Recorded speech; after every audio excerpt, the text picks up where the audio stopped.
نصیبوں کا کھیل، مصنفہ صدف رشید، قسط نمبر 3۔ جب وہ دونوں نیچے آئے تھے تو سمن بیگم اور رافع صاحب ناشتہ لے کر آ چکے تھے۔ حریم بھی انہیں دیکھتی جلدی سے ان کے پاس آئی تھی اور پھر ان کے گلے ملی تھی۔ اس کے چہرے سے لگ رہا تھا وہ اپنی نئی زندگی میں خوش ہے، اور اسے دیکھ کر اب سمن بیگم اور رافع صاحب بھی مطمئن ہوئے تھے۔ انہوں نے اپنی بیٹی درست ہاتھوں میں سونپی تھی۔ ہمیشہ خوش رہو میری بیٹی، سمن بیگم نے اسے پیار کرتے ہوئے اسے دعا دی تھی۔ مما، حرم نہیں آئی؟ حریم نے اسے موجود نہ پا کر پوچھا تھا۔ نہیں بیٹا، آپ کو تو معلوم ہے وہ کتنی لیٹ اٹھتی ہے، اسے اٹھانا ہمارے بس کی بات نہیں ہے۔ پتہ نہیں دوسرے گھر جائے گی تو کیا ہوگا اس لڑکی کا، سمن بیگم نے کہتے ہوئے اس کے اگلے گھر کا مسئلہ اٹھایا۔ ماما، ابھی وہ چھوٹی ہے، آہستہ آہستہ سمجھ جائے گی، حریم بہن کے حق میں بولی تھی۔ انکل بیٹھے نا، بحث طویل ہوتے دیکھ کر فرحان نے بات بدلی۔ جی بیٹا۔ وہ سب سامنے رکھے صوفوں پر بیٹھ گئے تھے۔ حریم بھی میڈ کو ناشتہ بنانے کا کہتی ان کے پاس ہی بیٹھ گئی تھی۔ کچھ ہی دیر میں ناشتہ میز پر لگایا جا چکا تھا۔ محمود صاحب اور رباب بیگم بھی نیچے آ چکے تھے۔ سب نے خوشگوار ماحول میں ناشتہ کیا اور پھر رافع صاحب اور سمن بیگم ان سے اجازت لیتے اپنی گھر کی طرف ہو لیے۔ آج حریم کا ولیمہ تھا اور اس کی تیاریاں زور و شور سے جاری تھیں۔ تقریباً سارے مہمان ہی ہال میں پہنچ چکے تھے، اب بس دولہا دلہن کا ہی انتظار کیا جا رہا تھا۔ آج جمیل اور حرم نے سیم ڈریسنگ کی تھی۔ حرم سے زیادہ کپڑے نہیں سنبھالے جاتے تھے، اس لیے اس کے مسئلے کو مد نظر رکھتے ہوئے جمیل نے شارٹ فراک ڈیسائیڈ کی تھی۔ ڈارک بلو کلر کی شارٹ فراک جس کے دامن پر سلور کلر کا گوٹے کا کام کیا گیا تھا، ساتھ ہی سلور دوپٹہ اور ٹراؤزر پہنے حرم اور جمیل دونوں ہی بہت کیوٹ لگ رہی تھی۔ سمن نے ہلکے پھلکے میک اپ کے ساتھ بالوں کو کھلا چھوڑا تھا، جبکہ حرم آج بھی بغیر میک اپ کے موجود تھی۔ لمبے بال آج بھی چٹیا میں مقید تھے۔ اب جمیل انتظار کرتی کرتی تھک چکی تھی، لیکن فرحان اپنی دلہن کو لے کر پہنچا ہی نہیں تھا، جبکہ ساتھ کھڑی حرم اپنا دوپٹہ سنبھالنے میں ہلکان تھی۔ اچانک ہال کی ساری لائٹس بند ہوئی تھی اور ایک اسپاٹ لائٹ ہال کی انٹرنس پر آن ہوئی تھی۔ تبھی فرحان حریم کا ہاتھ تھامے آہستہ آہستہ اسٹیج کی طرف بڑھا تھا۔ جیسے ہی وہ قدم آگے بڑھا رہے تھے، پھول کی پتیاں ان کا استقبال کر رہی تھیں۔ ان کی انٹری پر سب نے ہوٹنگ کی تھی۔ حریم نے آج پنک کلر کی میکسی پہنی تھی، جس پر گولڈن کلر کا کام اس کی خوبصورتی کو مزید بڑھا رہا تھا۔ ساتھ پارٹی میک اپ کیا گیا تھا، بالوں کو کھلا چھوڑ کر نیچے سے ہلکا سا کرل کیا گیا تھا۔ بلا شبہ وہ خوبصورتی کا شاہکار تھی۔ ساتھ فرحان بھی بلو 3 پیس سوٹ میں بالوں کو جلد سے سیٹ کیے کسی سے کم نہیں لگ رہا تھا۔ یہ ایک پرفیکٹ کپل تھا، سب نے ہی اس جوڑی کو سراہا تھا۔ فرحان اسی لیے اسٹیج کی طرف بڑھا تھا اور اسے آرام سے صوفے پر بٹھایا تھا۔ میں نے تمہیں بہت مس کیا تھا، حرم نے اس کے بیٹھتے ہی کہا تھا، لیکن انداز ایسا تھا جیسے احسان کر رہی ہو۔ اور میں نے بھی آپ کو بہت مس کیا میری گڑیا، حریم اسے پیار سے دیکھتی کہہ رہی تھی۔ بس بس، زیادہ مسکے مت لگاؤ اور اپنی ساری سلامی نکالو، حرم سنجیدہ سی شکل لیے اسے کہہ رہی تھی۔ اور حریم تو اسے دیکھ کے رہ گئی تھی، جو اس کی مذاق کو اتنا سیریس لے گئی تھی۔ اور بس کر، تیری شادی بھی ہونی ہے، جو کرنا ہے اپنی سلامی سے کرنا۔ یہ بولنے والی جمیل تھی جو حرم کو کوس رہی تھی۔ نہ تو میں بابا جانی سے لے لوں گی، ویسے بھی اب سب کچھ میرا ہی تو ہے، وہ حریم کو کہہ رہی تھی۔ لیکن یہ صرف کہنے کی باتیں ہیں، یہ تو وہ بھی جانتی تھی، کیونکہ اس کی ماما نے اس کے مانگنے پر فضول خرچی کا رولا ڈال دینا تھا، اور اس کے ساتھ ساتھ اس کے بابا کو بھی لیکچر سننا پڑے گا۔ کھانے کا ٹائم ہو گیا تھا۔ سب مہمان ہی آہستہ آہستہ کھانا کھانے کے بعد ان کو مبارکباد دیتے بیرونی دروازے کی طرف بڑھ رہے تھے۔ ایسے ہی یہ فنکشن بھی جمیل اور حرم کی نوک جھوک کے ساتھ اپنے اختتام کو پہنچا تھا۔ حریم کی شادی کو 1 ہفتہ ہو چکا تھا، سب کی لائف معمول پر آ چکی تھی۔ آج رافع صاحب کی مصروفیت بھی کم ہوئی تھی اور انہیں ولید کا پرپوزل یاد آیا تھا۔ وہ حریم کی شادی میں اس قدر مصروف ہوئے تھے کہ ولید کی فیملی کو تو بھول ہی گئے تھے، اور اسی وجہ سے وہ انہیں حریم کی شادی میں بھی نہیں بلا سکے تھے۔ انہوں نے اپنے طریقے سے ولید کی فیملی کے بارے میں تصدیق کروائی تھی، اس لیے وہ اس رشتے کے لیے کافی حد تک مطمئن تھے۔ وہ اب حریم کے فرض سے بھی سبکدوش ہو کر آرام سے اللہ کے گھر جانا چاہتے تھے، لیکن مسئلہ یہ تھا کہ وہ حریم کو کیسے راضی کریں گے۔ انہوں نے کچھ سوچتے ہوئے حرم کو اپنے کمرے میں بلایا تھا اور اب اس کا انتظار کرنے کے ساتھ ساتھ اس سے بات کرنے کے لیے الفاظ بھی ترتیب دے رہے تھے۔ کچھ ہی دیر بعد حرم ان کے کمرے میں موجود تھی۔ ادھر میرے پاس بیٹھے، وہ سامنے رکھے صوفوں کی طرف جانے لگی تھی جب رافع صاحب نے اسے اپنے پاس بلایا تھا۔ سمن بیگم بھی ان کے ساتھ ہی بیٹھی تھی۔ وہ ان کے پاس ہی آ بیٹھی تھی۔ جی بابا بولے، آپ نے کچھ کہنا تھا؟ حرم نے انہیں سوالیہ نظروں سے دیکھتے ہوئے پوچھا تھا۔ جی بیٹا، آپ سے ایک بہت ضروری بات کرنی تھی۔ انہوں نے تمہید باندھی تھی۔ جی کریں بات، میں سن رہی ہوں۔ اس نے توجہ سے انہیں دیکھتے ہوئے کہا تھا۔ آپ کے لیے ایک رشتہ آیا ہے۔ انہوں نے کہتے ہوئے حرم کے چہرے کی طرف دیکھا، جیسے اس کے تاثرات جانچنے کی کوشش کر رہے ہوں۔ لیکن بابا، میں ابھی شادی نہیں کرنا چاہتی۔ اس نے صاف انکار کیا تھا۔ بیٹا میری بات سنیں، ابھی ہم بھی آپ سے دوری نہیں چاہتے، لیکن اب ہم بوڑھے ہو رہے ہیں، کیا پتہ کب ہماری بوڑھی ہڈیاں ہماری جان اٹھانے سے انکار کر دیں اور ہم اپنے آخری ٹھکانے کو پہنچ جائیں۔ بابا، حرم نے دہل کر انہیں دیکھا تھا۔ سمن بیگم نے بھی ان کے کندھے پر ہاتھ رکھتے ہوئے انہیں مزید کچھ ایسا بولنے سے روکا تھا۔ ابھی میں کہیں نہیں جا رہا بیٹا، لیکن زندگی کا کوئی بھروسہ نہیں۔ انہوں نے ایک بار پھر بات کا آغاز کیا تھا۔ میں اپنے اللہ کے پاس جانے سے پہلے ایک بار اس کے گھر حاضری دینا چاہتا ہوں، اور وہاں میں اپنے تمام فرائض سے آزاد ہو کر جانا چاہتا ہوں۔ آپ سمجھ رہی ہیں نا؟ انہوں نے حرم کو دیکھا تھا جو خاموشی سے سر جھکائے انہیں سن رہی تھی۔ بیٹا، ہم آپ کو ایسے ہی کسی اندھی کھائی میں نہیں جھونک دیں گے۔ ہم آپ کے لیے سوچ سمجھ کر ہی فیصلہ کریں گے۔ لڑکا بہت اچھا ہے اور آپ کے لیے بہت مناسب رہے گا، اور آپ تو ہمارے جگر کا ٹکڑا ہیں۔ ہم آپ کے لیے کوئی بھی غلط فیصلہ نہیں لیں گے، لیکن ہوگا وہی جو آپ چاہیں گی۔ انہوں نے اپنی بات ختم کرتے ہوئے حرم کے سر پر بوسہ دیا تھا۔ حرم کوئی بھی جواب دیے بغیر وہاں سے خاموشی سے اٹھ آئی تھی۔ رافع صاحب اس کی پیٹھ دیکھتے رہ گئے تھے۔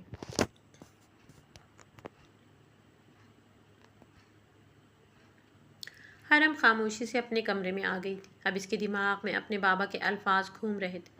میں اپنے اللہ کے پاس جانے سے پہلے ایک بار اس کے گھر حاضری دینا چاہتا ہوں۔ اس کے کانوں میں اپنے بابا کے الفاظ گونجے تھے۔ لیکن میں ابھی شادی نہیں کر سکتی۔ اسے جیسے خود کو یقین دہانی کروائی تھی۔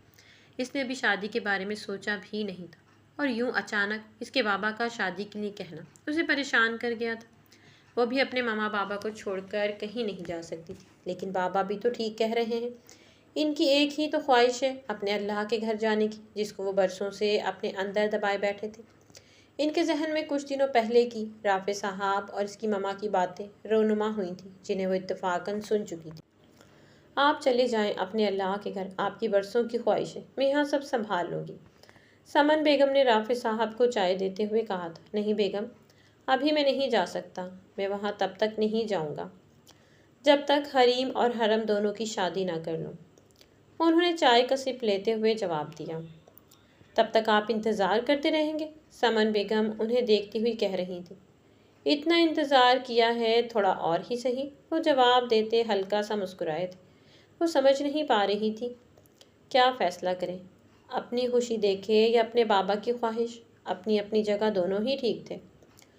وہ اپنے دماغ میں سوچ کے تانے بانے بن رہی تھی، لیکن جب کچھ سمجھ نہ آیا تو خود ہی جھنجھلاتی اٹھ بیٹھی تھی۔ وہ واش روم کے جانب بڑھی تھی اور اپنے منہ پر ٹھنڈے پانی کے چھینٹے مارے تھے۔ وہ اس وقت سخت ذہنی دباؤ کا شکار ہو چکی تھی۔ وہ واش روم سے باہر آئی تھی اور اس کی نظر اپنے موبائل پر گئی تھی۔ وہ کچھ سوچتے ہوئے آگے بڑھی تھی اور موبائل اٹھایا تھا اور جلدی سے زمل کا نمبر ڈائل کیا تھا۔ وہ اب کال پک کرنے کا انتظار کر رہی تھی۔ اسے اب تب تک سکون نہیں آنا تھا جب تک وہ اپنی بات زمل کو نہ ہی بتا لیتی۔ چند ہی سیکنڈ کے انتظار کے بعد دوسری طرف کال اٹھا لی گئی تھی۔ ہیلو جانی، زمل کی نیند میں ڈوبی آواز گونجی تھی۔ جانی، مسئلہ ہو گیا، حرم جلدی سے بولی تھی۔ ہاں ہاں ہاں، دوسری طرف زمل کا کہا گونجا تھا۔ لگتا ہے نیند سے اٹھنے کی وجہ سے زمل اپنا ہوش کھو بیٹھی ہے۔ حرم کو اس کی ذہنی حالت ٹھیک نہیں لگی تھی۔ تم ٹھیک ہو زمل؟ حرم نے اس سے پوچھا تھا۔ ہاں ہاں ٹھیک ہوں میں، تو پہلے یہ بتا، تیرے ساتھ بھی مسئلہ ہو سکتا ہے۔ زمیل نے اس سے پوچھا تھا، جبکہ ہنسنے کا سلسلہ اب بھی جاری تھا۔ کیوں؟ میں کوئی خلائی مخلوق ہوں جو میرے ساتھ مسئلہ نہیں ہو سکتا؟ حرم نے دانت پیستے ہوئے کہا تھا۔ نہیں، میں تو اس لیے کہہ رہی ہوں کہ تم تو دوسروں کو مسئلوں میں ڈالتی ہو۔ آج تمہارے ساتھ مسئلہ کیسے ہو گیا؟ وہ اب بھی مذاق کے موڈ میں تھی۔ زمیل آئی ایم سیریس۔ اب حرم کی آواز میں غصہ واضح تھا۔ اچھا سوری، چل اب بتا کیا مسئلہ ہے؟ وہ اب سنجیدہ ہو چکی تھی۔ بابا میری شادی کی بات کر رہے ہیں، حرم نے مسئلہ بیان کیا تھا۔ ایک بار پھر زمیل کا قہقہہ گونجا، جو پچھلی بار سے بھی زیادہ خطرناک تھا۔ حرم بس دانت پیس کے رہ گئی تھی۔ تجھ جیسے لڑکی سے کون شادی کرے گا؟ زمیل نے اپنی ہنسی کنٹرول کرتے ہوئے کہا تھا۔ تجھ سے بات کرنا ہی فضول ہے، مر تو۔ میں رکھ رہی ہوں۔ حرم کو اب اس کے ہنسنے سے غصہ آیا تھا۔ رک، سوری، اب نہیں کروں گی۔ اچھا چل بتا، اتنی کیا جلدی ہے تیرے بابا کو؟ زمیل نے اسے یقین دہانی کرواتے ہوئے پوچھا تھا۔ حرم نے بھی جواب میں اپنے بابا کے الفاظ دہرا دیے تھے۔ اب تو بتا میں کیا کروں؟ حرم نے اسے ساری بات بتاتے ہوئے اس سے پوچھا تھا۔ یار تیرے بابا بھی تو ٹھیک کہہ رہے ہیں، میری جان شادی کر لے۔ زمیل نے اسے مخلصانہ مشورہ دیا، لیکن یار میں نے لڑکے کو دیکھا بھی نہیں ہے، اور ایسے کیسے میں کسی کے ساتھ بھی شادی کر سکتی ہوں؟ وہ اب اسے اپنا دوسرا مسئلہ بتا رہی۔ تمہارے بابا نے تو دیکھا ہے نا، اور اگر وہ مطمئن ہے تو تم بھی مطمئن ہو جاؤ، کیونکہ وہ تمہارے لیے کبھی غلط فیصلہ نہیں لے گے۔ زمیل خلاف توقع سمجھداری سے بات کر رہی تھی۔ سوچتی ہوں کچھ، ویسے میں حیران ہوں ایک بات پر۔ حرم کچھ سوچتے ہوئے کہہ رہی تھی۔ کس بات پر؟ زمیل نے پوچھا۔ یہی کہ تیرے پاس دماغ بھی ہے، تو نے آج بہت سمجھداری دکھائی ہے۔ حرم اپنی بات سے لطف اندوز ہوئی تھی۔ تو ہے ہی بغیرت، زمیل نے اسے غصے سے کہتے فون ہی بند کر دیا تھا۔ حرم اس کی غصے سے لال شکل تصور کر کے قہقہہ لگا کر ہنسی تھی، اور کچھ سوچتے ہوئے وہ سونے کے لیے لیٹی تھی۔ آج اس نے فیصلہ لے لیا تھا، بس صبح سب کو اپنے فیصلے سے آگاہ کرنا تھا۔ اگلی صبح حرم جلدی ہی اٹھ گئی تھی، اور جلدی سے فریش ہونے کے بعد نیچے ڈائننگ ٹیبل کی طرف بڑھی تھی۔ بیٹا آج آپ جلدی اٹھ گئیں؟ سمن بیگم نے اسے اتنی جلدی نیچے آتا دیکھ کر حیرت سے پوچھا۔ ماما اگر میں جلدی اٹھوں تب بھی آپ کو مسئلہ، اور اگر جلدی نہ اٹھوں تب بھی آپ کو مسئلہ۔ آپ ہی بتائیں میں کیا کروں؟ حرم منہ بنا کر کہتی اپنی چیئر پر بیٹھ چکی تھی۔ بیٹا آپ جلدی ہی اٹھا کریں، میں تو ویسے ہی کہہ رہی تھی۔ انہوں نے حرم کو ناشتہ دیتے ہوئے کہا۔ بابا کہاں ہیں؟ حرم نے رافع صاحب کو موجود نہ پا کر پوچھا تھا۔ وہ آ رہے ہیں ابھی، آپ ناشتہ کریں۔ سمن بیگم اسے جواب دیتی خود کچن میں جا چکی تھی۔ السلام علیکم بیٹا، رافع صاحب نے داخل ہوتے ہوئے سلام کیا۔ وعلیکم السلام بابا جانی۔ حرم انہیں جواب دیتی ناشتہ شروع کر چکی تھی۔ یہ لیں آپ کا ناشتہ۔ سمن بیگم نے انہیں ناشتہ دیا تھا اور خود ساتھ والی کرسی پر بیٹھ گئی تھی۔ شکریہ بیگم، اگر آپ نہ ہوتی تو نہ جانے ہم کہاں ہوتے۔ آپ میرے لیے کسی نعمت سے کم نہیں ہیں۔ رافع صاحب نے ان کی تعریف ہی کر ڈالی تھی۔ بابا کنٹرول، ابھی میں ادھر ہی بیٹھی ہوں۔ بے شرم، صدا کی بے شرم۔ حرم نے بھی کباب میں ہڈی بننا ضروری سمجھا، جبکہ سمن بیگم شرماتے ہوئے سر جھکا گئی تھی۔ دیکھیں ماما شرما رہی ہیں۔ حرم نے اپنی ماں کو گھسیٹنا بھی ضروری سمجھا۔ چپ کرو بے شرم، اور کھانا کھاؤ۔ سمن بیگم اسے ٹوکتی خود بھی ناشتہ کرنے میں مصروف ہو چکی تھی۔ بابا میں نے آپ سے بات کرنی، وہ سنجیدہ ہوتی انہیں کہہ رہی تھی۔ جی بیٹا بولیں، ہم سن رہے ہیں۔ انہیں پتہ تھا وہ ضرور رشتے کے متعلق ہی بات کرے گی۔ بابا میں نے کل رات اس متعلق بہت سوچا، اور اب میں نے ایک فیصلہ لیا ہے۔ وہ لمحے بھر کو رکی تھی۔ رافع صاحب نے اس کی طرف دیکھا تھا۔ ان کے دل سے آواز آئی تھی کہ وہ رشتے کے لیے منع کر دے گی۔ میں اپنا فیصلہ آپ پر چھوڑتی ہوں، آپ میرے لیے جو بھی فیصلہ کریں گے مجھے منظور ہوگا۔ وہ اپنا فیصلہ سنا چکی تھی، اور اگر ہم ہاں کہہ دیں تو؟ رافع صاحب نے بغور اسے دیکھتے ہوئے بات ادھوری چھوڑی تھی۔ تب بھی مجھے کوئی اعتراض نہیں۔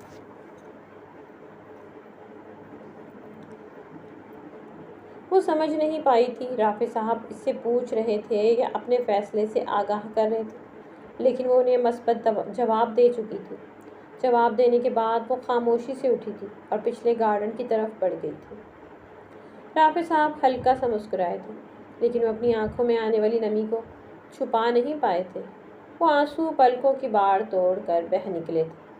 گھر میں چھوٹی ہونے کی وجہ سے وہ رافع صاحب کی کچھ زیادہ ہی لاڈلی تھی، اور اب اس کی شادی کا سوچ کر وہ خود بھی دکھی ہو رہے تھے۔ کچھ دیر بعد رافع صاحب اٹھے تھے اور انہوں نے ولید کے گھر کال کی تھی۔ السلام علیکم۔ کال پک کرتے ہی حسان صاحب نے سلام کیا۔ وعلیکم السلام، میں رافع بات کر رہا ہوں، جس کے گھر آپ رشتے کے لیے آئے تھے۔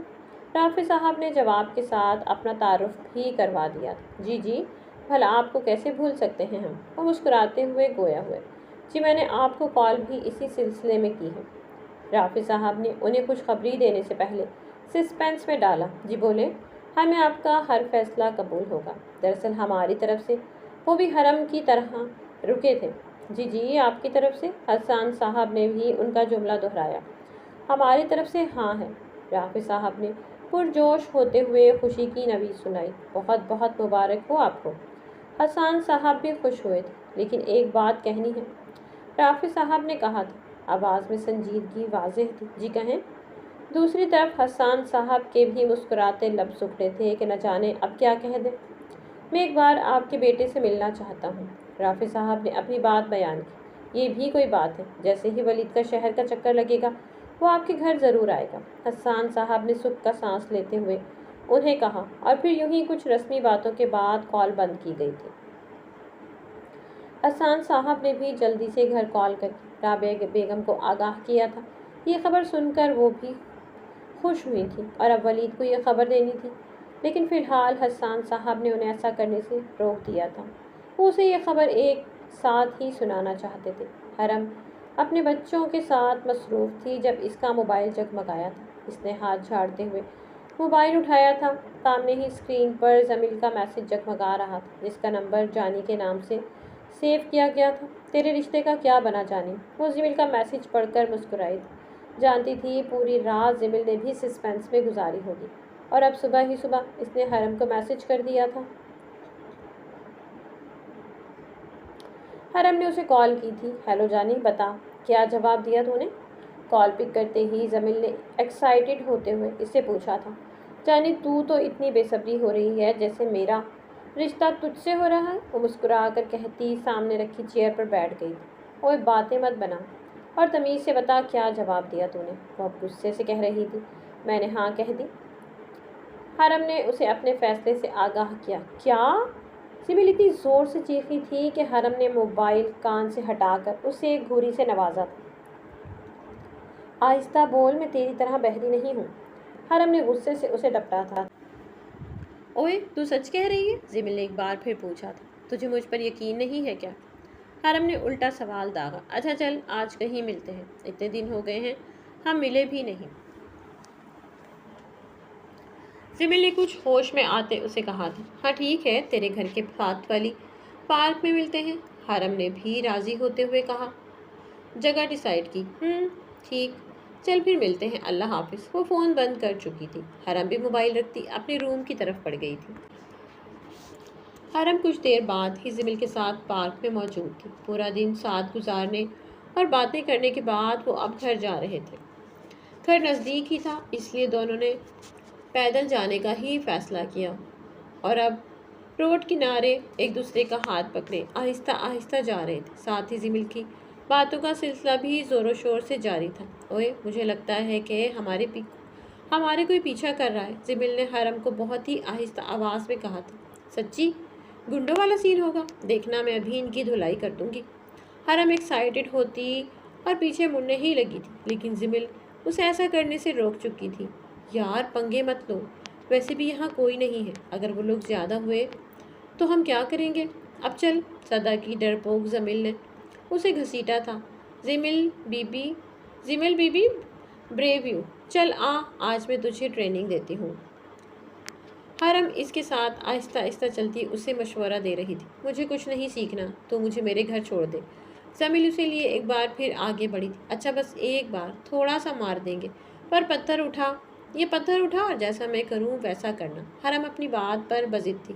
اور اب وہ باقاعدہ سڑک کے آس پاس موجود چھوٹے چھوٹے پتھر اٹھا رہی تھی۔ وہ کچھ پتھر زمل کو بھی پکڑا چکی تھی۔ جیسے ہی میں پیچھے مڑوں گی تو نے بھی ویسے ہی مڑنا ہے، اور پھر جیسا میں کرتی جاؤں گی ویسا ہی کرنا ہے، حرم نے اسے سمجھاتے ہوئے کہا اور اس کی طرف سوالیہ نظروں سے دیکھا۔ ٹھیک باس۔ 1 2 3 حملہ۔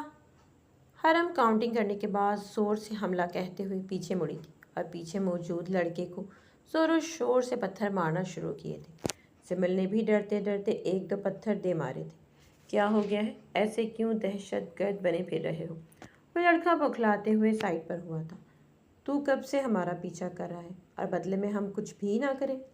حرم نے غصے سے کہا تھا۔ میں نے کب آپ کا پیچھا کیا؟ میں تو ابھی اس روڈ پر آیا ہوں۔ وہ اپنی صفائی دے رہا تھا۔ اس کی کوئی غلطی نہیں ہے۔ یہ سنتے ہی زمل اب کانپنے لگی تھی۔ اسے لگ رہا تھا وہ پولیس کو کال کر دے گا اور پولیس آ کر انہیں لے جائے گی۔ زمل نے خود کو جیل میں تصور کیا تھا جس میں زمل چکی پیس رہی تھی اور حرم وہ پتلی سی دال کھا کم پیس زیادہ رہی تھی۔ یہ تصور کرتے ہی وہ رونے والی ہوئی تھی۔ اچھا تو اب آیا ہے، تو اب تک کون ہمارا پیچھا کر رہا تھا؟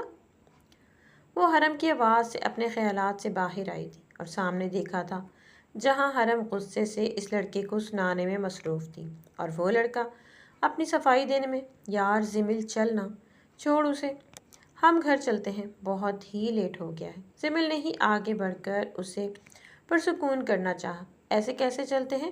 تو ڈرتی رہ بس، اور تجھے کچھ آتا نہیں ہے۔ حرم نے اسے بھی سنا ڈالی تھی۔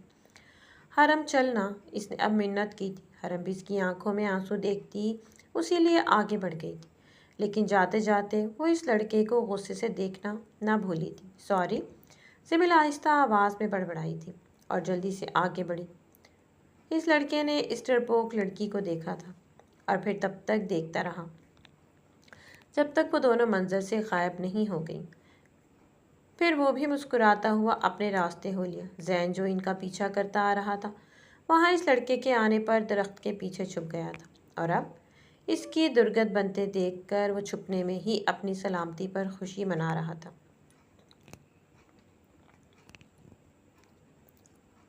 آج ولید کا موڈ کچھ خاصا اچھا نہیں تھا۔ وہ ڈائننگ ٹیبل پر بیٹھا یہی سوچ رہا تھا کہ لڑکی والوں نے اب تک جواب کیوں نہیں دیا؟ شاید اس کا رشتہ کہیں اور ہو گیا ہوگا۔ اس کے ذہن میں ایک خیال ابھرا تھا اور مانو اس کے دل کو کچھ ہوا تھا۔ نہیں، ایسے کیسے کہیں اور ہو جائے گی؟ وہ صرف میری ہے اور کسی کی نہیں ہو سکتی۔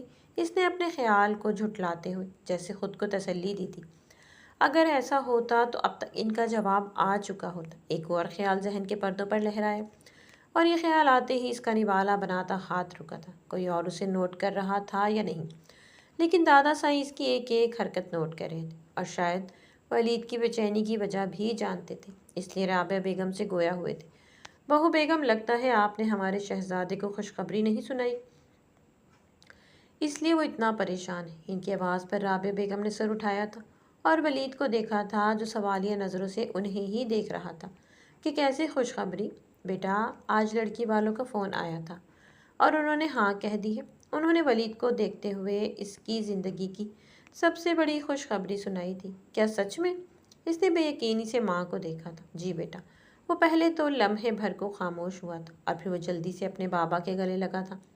آج تو اس کی خوشی اور چہرے کی چمک ہی نرالی تھی۔ دادا کو بھول گئے میرے شہزادے؟ دادا سائیں نے تھوڑی خفگی دکھاتے ہوئے کہا۔ نہیں دادا سائیں، آپ سب سے پہلے۔ وہ اب ان کے گلے لگا ان سے مبارکباد وصول کر رہا تھا اور پھر اسی وقت ولید نے سب ڈیسائیڈ کر لیا تھا۔ اب وہ جان عزیز سے دوری مزید برداشت نہیں کر سکتا تھا۔ اس نے وہیں بیٹھے بیٹھے اپنی شادی کی ڈیٹ بھی ڈیسائیڈ کر لی تھی۔ وہ منگنی وغیرہ کے جھنجٹ میں نہیں پڑنا چاہتا تھا، اس لیے اس نے ڈائریکٹ نکاح اور پھر رخصتی کا فیصلہ کیا تھا۔ وہ اپنے والدین کو اپنی بات سے آگاہ بھی کر چکا تھا۔ اب بس انہوں نے حرم کے گھر جا کر سب کچھ ڈن کرنا تھا۔ سب کچھ ڈیسائیڈ کرنے کے بعد وہ اٹھا تھا اور اپنے خاص ملازم کو ایک کام کہنے کے بعد وہ اپنے روم کی طرف بڑھ گیا تھا۔ کچھ ہی دیر بعد پورے گاؤں میں مٹھائی بانٹی جا رہی تھی۔ وہ اپنی خوشی میں اپنے پورے گاؤں کو شریک کر گیا تھا۔ بس اب دیکھنا یہ تھا کہ نصیب جو اس کے ساتھ کھیل کھیلنے والا ہے وہ اسے سمجھ سکتا ہے یا نہیں۔ ماما میں آ گئی، حرم نے گھر آتے ہوئے اونچی آواز میں کہا تھا، اور اب واقعی اس کے شور سے لگ رہا تھا کہ وہ گھر آ چکی ہے۔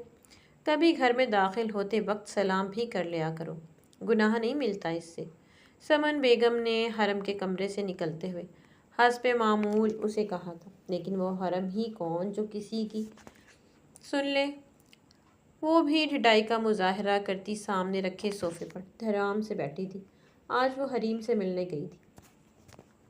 اس کے جانے کے بعد ہی حرم کو اس کی قدر ہوئی تھی، اور آج جب بہن کی یاد حد سے زیادہ بڑھ گئی تو وہ اس کے گھر ہی پہنچ گئی، لیکن وہاں جا کر ایسے ظاہر کیا جیسے اس کی کوئی بہن یہاں رہتی ہی نہیں۔ وہ تو یہاں زمل سے ملنے آئی ہے۔ وہ سب سے منفرد تھی، اپنے جذبات، اپنی فیلنگز کو صرف خود تک محدود رکھنے والی۔ وہ اپنا پیار کسی پر بھی ظاہر نہیں کرتی، وہ کسی کو نہیں بتاتی کہ وہ ان سے کتنا پیار کرتی ہے۔ یہ سب ایک سیکرٹ ہے جو اس نے صرف خود تک محدود رکھے ہیں۔ لیکن حقیقت یہ ہے کہ اس کی فیملی، اس کی دوست اسے اپنی جان سے بھی زیادہ عزیز ہے۔ ماما میرے کپڑے نکال دیں، میں نے فریش ہونا ہے۔ وہ تھوڑی دیر بعد بولی تھی، بیٹا ابھی فرحانہ آپ کے کمرے کی صفائی کر رہی ہے اور اندر بہت دھول ہے، کچھ دیر بعد چینج کر لینا۔ کچن سے ان کی آواز آئی تھی، لیکن ماما مجھے یہ اریٹیٹ کر رہے ہیں، میں نے چینج کرنا ہے۔ وہ اپنی شرٹ کو دیکھتے ہوئے کہہ رہی تھی، اچھا آپ حریم کا کوئی ڈریس دیکھ لیں، تھوڑی دیر تک اپنے پہن لینا۔ انہوں نے اسے ایک اور مشورہ دیا۔ وہ جانتی تھی حرم کو تب تک سکون نہیں آنا جب تک وہ چینج نہ کر لے۔ ماما اس کے کپڑے عجیب لگتے ہیں۔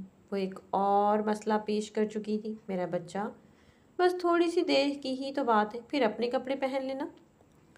وہ پیار سے اسے بہلانا چاہ رہی تھی۔ نہیں میں ان میں ہی ٹھیک ہوں، وہ آرام سے کہتی صوفے سے ٹیک لگائے آنکھیں موند گئی تھی، لیکن 2 ہی منٹ بعد وہ دوبارہ آنکھیں کھول چکی تھی۔ اس نے خود کو خود ہی بگاڑا تھا، یہ گندی عادتیں اس نے خود ہی ڈالی تھی۔ اس کی عادت تھی وہ باہر سے آنے کے فوراً بعد اپنے کپڑے چینج کرتی تھی، اور اب اسی عادت سے مجبور ہو کر وہ اٹھی تھی اور بے دلی سے چھوٹے چھوٹے قدم اٹھاتی حریم کے کمرے کی طرف بڑھ گئی تھی۔ آج ولید شہر آیا تھا، اسے فارس کو اپنی زندگی میں ہوئے نئے فیصلے کے بارے میں آگاہ کرنا تھا۔ وہ گاڑی ڈرائیو کرتا اپنے مستقبل کے حسین خواب بنا رہا تھا۔ اب تو اس کی محبت عشق میں بدلتی جا رہی تھی۔ اس نے سنا تھا محبوب جتنا زیادہ دور ہوگا، عشق کی شدت اتنی ہی زیادہ ہوگی، اور اب اس کے ساتھ بھی وہی ہو رہا تھا۔ وہ ہر رات اپنے عشق کو پانے کی کوشش کرتا تھا، اور اگلی ہی رات اسے پہلے سے زیادہ پاتا تھا، لیکن شاید اسے معلوم نہیں تھا عشق کو پایا نہیں جاتا، یہ تو ایک احساس ہے جسے جتنا زیادہ کیا جائے یہ اتنا ہی کم ہوتا ہے۔ یہ انسان کو خود میں قید کر لیتا ہے، ایک ایسی قید جس کی رہائی ناممکنات میں سے ہے۔ ایسے ہی حسین خیالات میں کھوئے وہ فارس کے آفس کی بلڈنگ کے باہر موجود تھا۔ گاڑی پارک کرنے کے بعد اس نے اپنے قدم اندر کی جانب بڑھائے تھے۔ وہ گہری مسکراہٹ کے ساتھ آفس کا دروازہ کھولتا اندر آ چکا تھا۔ فارس جو اپنا کام کرنے میں مصروف تھا، اسے اچانک اپنے آفس میں دیکھ حیرت سے اپنی جگہ سے اٹھا تھا اور اس کے قریب آیا تھا۔ یہ تم ہی ہو نا؟ کہیں میں خواب تو نہیں دیکھ رہا؟ وہ اسے ہاتھ لگا کر ولید کے وہاں موجود ہونے کی یقین دہانی کر رہا تھا۔ ابھی کیا پاگلوں والی حرکتیں کر رہا ہے؟ میں ہی ہوں۔ ولید اسے گلے لگا چکا تھا۔ گلے ملنے کے بعد فارس نے اسے بیٹھنے کا اشارہ کیا تھا۔ ابھی ولید آفس میں ایک طرف رکھے صوفے میں سے ایک پر بیٹھ چکا تھا۔ فارس بھی کافی کا آرڈر دینے کے بعد اس کے ساتھ ہی آ بیٹھا تھا۔ اور سنا، آج تم نے کیسے اپنے دیدار کا شرف ہمیں بخشا؟ وہ اسے اس کے اتنے دن بعد چکر لگانے پر بات کر رہا تھا۔ بس کیا کروں، میرا دل ہی اتنا بڑا ہے کہ سوچا تمہیں بھی آج یہ شرف بخشا جائے۔ بہت ہی شاہانہ انداز تھا اس کا۔ وہ ایسے کہہ رہا تھا جیسے اس نے یہاں آ کر احسان کیا، اور فارس تو اسے دیکھ کر ہی غش کھا کر رہ گیا۔ زیادہ اوور ایکٹنگ مت کر، تجھے کچھ بتانا ہے اس لیے آیا ہوں، ولید نے کافی کا کپ اٹھاتے ہوئے کہا، جو ابھی کچھ دیر پہلے ملازم وہاں رکھ کر گیا تھا۔ ہاں بول، میں سن رہا ہوں۔ فارس بھی سنجیدہ ہوتا اس کے بولنے کا انتظار کرنے لگا۔ ولید اسے اپنے رشتے کے بارے میں بتا چکا تھا، اور وہ اب کافی کے گھونٹ انجوائے کرتا فارس کی طرف دیکھ رہا تھا، جو اس کی بات سن کے مانو صدمے میں ہی جا چکا تھا۔